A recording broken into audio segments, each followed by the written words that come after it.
कहानी की शुरुआत लूसी नाम की एक लड़की से होती है। लूसी गंदी फिल्मों की मशहूर एक्ट्रेस थी और उसने बहुत सारी गंदी फिल्मों में काम किया था, मगर आज वो एक इंटरव्यू देते देते कहती है कि अब मैं फिल्मों से रिटायरमेंट ले रही हूँ। अब कहानी कुछ महीनों बाद एक बड़े से शहर से शुरू होती है। शहर के पार्क में दो दोस्त बैठे बातें कर रहे थे। छोटे छोटे बालों वाले का नाम बेन था, जबकि लंबे बालों वाले का नाम जिम्मी। ये दोनों नए नए दोस्त बने थे और थोड़े ही दिनों में अच्छे घुल मिल गए थे। जिम्मी के पड़ोस में रहने एक नई लड़की आई थी। इस लड़की का नाम लूसी था और ये वही लड़की थी जिसने गंदी फिल्मों से रिटायरमेंट ले ली थी। जिम्मी कभी कभी उसका हालचाल पूछने आ जाता था, क्योंकि इनके घर बिल्कुल साथ साथ थे और बीच में कोई दीवार भी नहीं थी। एक दिन जिम्मी के दोस्त वीकेंड मनाने उसके घर आते हैं। जिम्मी के साथ उसका नया दोस्त बेन भी था और उन दोनों की लवर्स भी उनके साथ थी। जल्द ही वो सभी जिम्मी के कमरे में पहुंच जाते हैं और जिम्मी उन्हें गिटार बजाकर सुनाने लगता है। इसी बीच बेन की लवर खिड़की से बाहर देखती है तो उसकी नजर लूसी पर पड़ती है।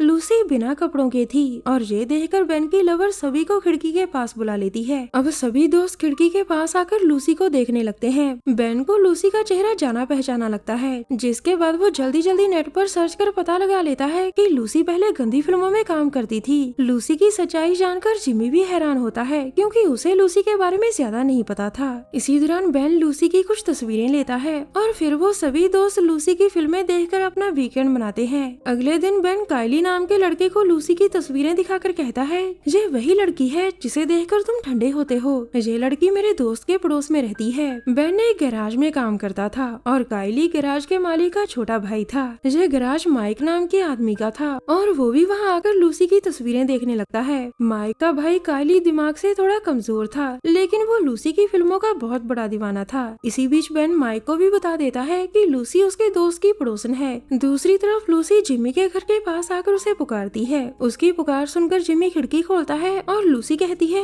मुझे घर के लिए राशन लेना है, क्या तुम मुझे स्टोर तक ले जा सकते हो? ये सुनकर जिम्मी जल्दी जल्दी तैयार होकर नीचे आता है और फिर वो दोनों स्टोर की तरफ बढ़ने लगते हैं। थोड़ी ही देर बाद वो स्टोर में पहुंच जाते हैं और लूसी सामान खरीदने लगती है। इसी स्टोर में काइली भी सामान खरीदने आया था और वो लूसी को देखकर उसकी तस्वीरें खींचने लगता है। तस्वीरें लेता लेता वो लूसी से कहता है कि मैं तुम्हारा बहुत बड़ा फैन हूँ। लेकिन तभी वहाँ जिम्मी आकर काइली का कैमरा छीन कर उसे डांटता है। अब वहाँ काइली का साथी मार्टिन भी आ चुका था और वो भी माइक के गैराज में काम करता था। वो पहले काइली को संभालता है और फिर लूसी से कैमरा वापस लेता है। अब जिम्मी और लूसी वहाँ से जाने लगते हैं और तभी काइली मार्टिन को लूसी की सच्चाई बता देता है। लूसी के बारे में जानकर वो लूसी को गालियाँ देने लगता है, जिसके बाद लूसी गुस्से में आकर स्टोर से बाहर निकल आती है। थोड़ी देर बाद जिम्मी बेन के गैराज में आकर उससे कहता है, लूसी के बारे में सिर्फ हम दोनों को पता था, मगर तुम्हारे कारण अब उसके बारे में काइली और मार्टिन को भी पता चल गया। तुमने ये ठीक नहीं किया, तुम उसे बदनाम कर रहे हो। मगर बेन पर उसकी बातों का कोई खास असर नहीं होता और वो उसे चले जाने को कहता है। अब दोनों दोस्तों के बीच हाथापाई होने ही वाली थी कि तभी माइक वहाँ आकर उन दोनों को रोकता है। आज जिम्मी और बेन की दोस्ती टूट चुकी थी, जिसके बाद वो दोनों अपने अपने रास्ते हो जाते हैं। रात को लूसी और जिम्मी साथ साथ डिनर करने एक होटल में आते हैं। दोनों का मूड आज ठीक नहीं था, इसीलिए वो दोनों अपना मूड ठीक करने के लिए जहाँ डिनर करने आए थे। दूसरी तरफ बेन, मार्टिन और काइली एक गाड़ी में बैठकर लूसी के घर की तरफ बढ़ रहे थे। माइक पहले ही लूसी के घर के बाहर पहुंच गया था और वो अपने साथियों के आने का इंतजार कर रहा था। जल्द ही उसके साथी भी लूसी के घर के बाहर पहुंच जाते हैं और माइक सभी को जल्दी जल्दी घर में चलने को कहता है। उनके जाने के बाद गाड़ी में सिर्फ काइली ही बचा था। दरअसल माइक और उसके गैराज में काम करने वाले सभी लड़के चोर थे। जब माइक को पता चला कि लूसी पहले एक्ट्रेस थी, तभी उसने यहाँ चोरी करने का मन बना लिया था। उसे पूरी उम्मीद थी कि लूसी के घर को लूटकर वो मालामाल हो जाएंगे, मगर काफी कोशिशों के बाद भी माइक और उसके साथियों को घर में कुछ नहीं मिलता। थोड़ी देर बाद जिम्मी और लूसी भी अपने घर की ओर वापस आ रहे थे और गाड़ी में बैठा काइली उन्हें देख लेता है। लूसी जैसे ही अपने घर के पास पहुंचती है तो गाड़ी में बैठा काइली हॉर्न बजा देता है ताकि वो अपने साथियों को होशियार कर सके। हॉर्न सुनकर जिम्मी को भी खतरे का एहसास हो गया था और वो जैसे ही लूसी के घर में घुसता है तो तीनों चोर उन दोनों को पकड़ लेते हैं। देखते ही देखते ये चोर लूसी को बेडरूम में बांध देते हैं, जबकि जिम्मी को अलग कमरे में। इन चोरों को लूसी के घर में कुछ नहीं मिला था, जिसके बाद माइक अपने साथियों से कहता है, लगता है लूसी ने अपना सारा पैसा बैंक में रखा है। हम सुबह उसे जिम्मी को मारने की धमकी देकर बैंक से पैसे निकाल लेंगे। माइक की योजना से सभी सहमत थे और वो सुबह होने का इंतजार करने लगते हैं। लूसी के पास एटीएम नहीं था, वरना ये लोग अभी पैसे निकाल कर चले जाते। अगले दिन सुबह माइक लूसी को लेकर बाहर आता है और फिर एक जगह गाड़ी रोककर पहले उसके हाथ खोलता है और फिर उससे बैंक के फॉर्म पर साइन करवाता है। बैंक के फॉर्म माइक को लूसी के घर में ही मिले थे। लूसी भी जिमी को बचाने के लिए चुपचाप साइन कर देती है। अब माइक अपनी गाड़ी को एक बैंक मशीन के पास रोकता है। इस मशीन में से एटीएम के साथ साथ फॉर्म से भी पैसे निकाले जाते थे, मगर लूसी के अकाउंट में कोई टेक्निकल इशू आ गया था और मशीन उसे एक दिन का इंतजार करने को कहती है।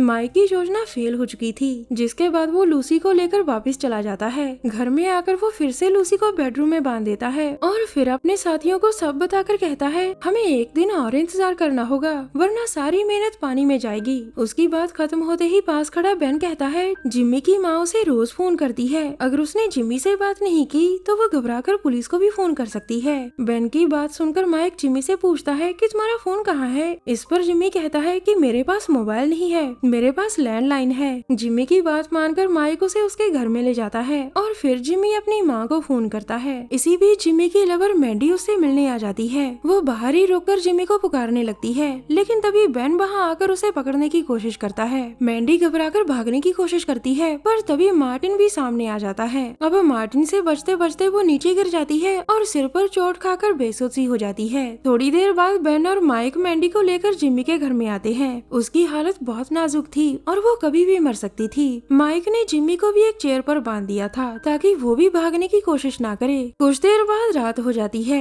मार्टिन और बेन पूरी रात लूसी की इज्जत लूटते हैं। अगले दिन सुबह माइक फिर से लूसी को गाड़ी में बिठाकर बैंक मशीन की तरफ जाता है। उसी पल मार्टिन जिम्मी के पास खाना लेकर आता है। जिम्मी ने एक छोटा सा कटर अपनी जेब में छुपा रखा था। वो जब जहाँ फोन करने आया था तो मौका देखकर उसने कटर अपनी जेब में डाल लिया था। अब जैसे ही मार्टिन उसके पास आता है तो जिम्मी कटर निकालकर उसका गला काट देता है। फिर वो एक हथौड़ी से मार्टिन के सिर पर तब तक वार करता है जब तक वो मर नहीं जाता। उधर बैंक मशीन माइक को एक दिन और इंतजार करने को कहती है, जिसके बाद माइक वापस जाने लगता है। दूसरी तरफ जिम्मी मैंडी की सांसें चेक कर रहा था। मैंडी ने दम तोड़ दिया था और उसकी मौत देखकर जिम्मी गुस्से से पागल हो जाता है। उसने अब भागने का फैसला छोड़कर बदला लेने का फैसला कर लिया था। वो एक आरी उठाकर मार्टिन का सिर धड़ से अलग कर देता है। लूसी के घर में काइली बैठा टीवी देख रहा था, जबकि दूसरे कमरे में बेन बैठा माइक के आने का इंतजार कर रहा था। अब जिम्मी काइली के पास आता है, जिसके हाथ में मार्टिन का सिर था। वो उसे काइली की ओर उछालता है और फिर उसके सिर पर वार कर उसे जख्मी कर देता है। थोड़ी देर बाद माइक और लूसी घर के बाहर पहुंच गए थे।